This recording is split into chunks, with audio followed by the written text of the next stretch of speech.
I followed my fiancé for one night.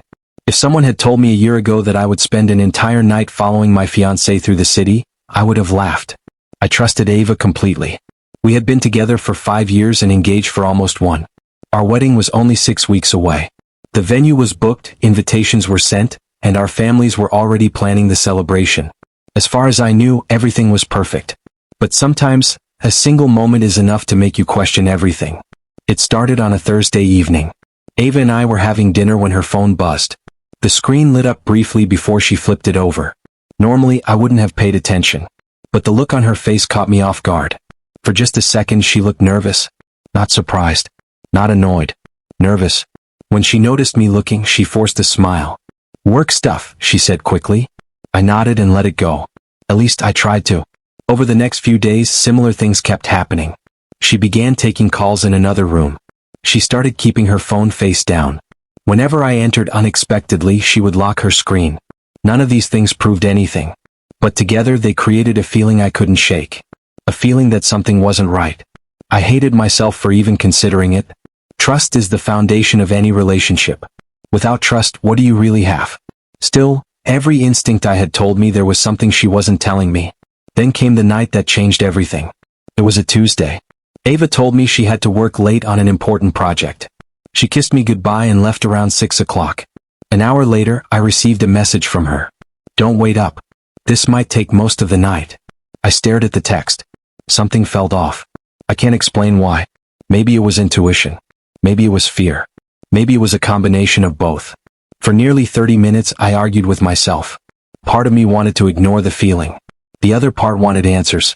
Eventually, curiosity won. I grabbed my keys and left. I told myself I would simply drive by her office. Just to reassure myself. Nothing more. But when I arrived, her car wasn't there.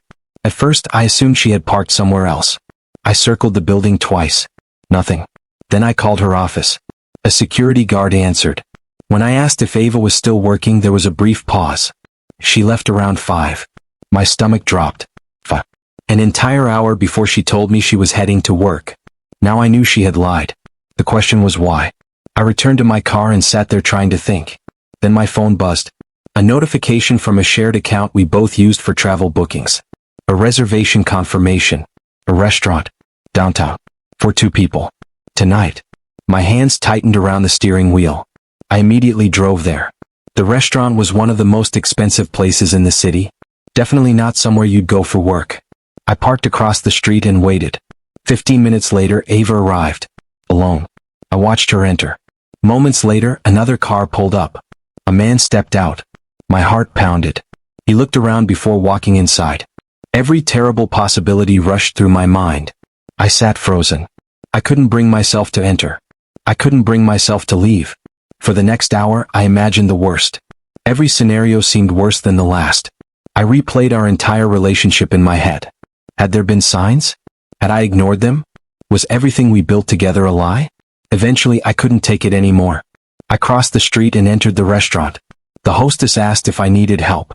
I told her I was meeting someone. Then I looked around and saw Ava. She was sitting at a private table with the same man. They were talking, laughing, looking through documents. Not holding hands. Not kissing. Not acting like a couple. Just talking. Confused, I moved closer. That's when I overheard part of the conversation. The adoption paperwork should be finalized next week. Adoption. I froze. The man wasn't a boyfriend. He wasn't an affair partner. He was a lawyer. Suddenly, everything stopped making sense. Then Ava looked up and saw me. The shock on her face was immediate. "Daniel?" For a moment, neither of us spoke. Then she stood and walked over. "What are you doing here?" I swallowed hard. "I think the better question is, what are you doing here?" She looked at me for several seconds. Then something unexpected happened. She smiled. Not a guilty smile. A relieved one. "A few more weeks," she said quietly. I only needed a few more weeks. "What are you talking about?" Tears appeared in her eyes. The lawyer joined us and handed her a folder. Ava opened it carefully. Inside were documents, photos, letters, and one picture that immediately caught my attention. A little girl, about 6 years old, smiling at the camera. I looked back at Ava, completely confused. She took a deep breath. "For almost a year, I've been working on something. What? Her voice trembled. I know how much you've always wanted to be a father. I felt my chest tighten. Years earlier, doctors had told us having biological children would be extremely difficult. It had been one of the most painful moments of our lives. Ava wiped away a tear. I wanted to surprise you after the wedding. The lawyer nodded. The adoption process is nearly complete. I stared at the photo again, then back at Ava. She had spent months meeting lawyers, attending interviews, completing paperwork, and keeping everything secret. Not because she was betraying me, because she wanted to give me the greatest gift she could imagine. The guilt hit me immediately. All week I had doubted her. All night I had assumed the worst. Meanwhile, she had been working tirelessly to build our future. A future neither of us thought was possible. Later that evening, as we drove home together, I finally told her everything. The missing car, the restaurant, the suspicions, the jealousy. She listened quietly before laughing through tears. You followed me? Just for one night. She shook her head. One very long night. We both laughed. And for the first time all evening I felt at peace. That night taught me something important. Sometimes secrets hide betrayal. But sometimes they hide love. And thankfully, the secret I discovered wasn't the end of my relationship. It was the beginning of an entirely new chapter.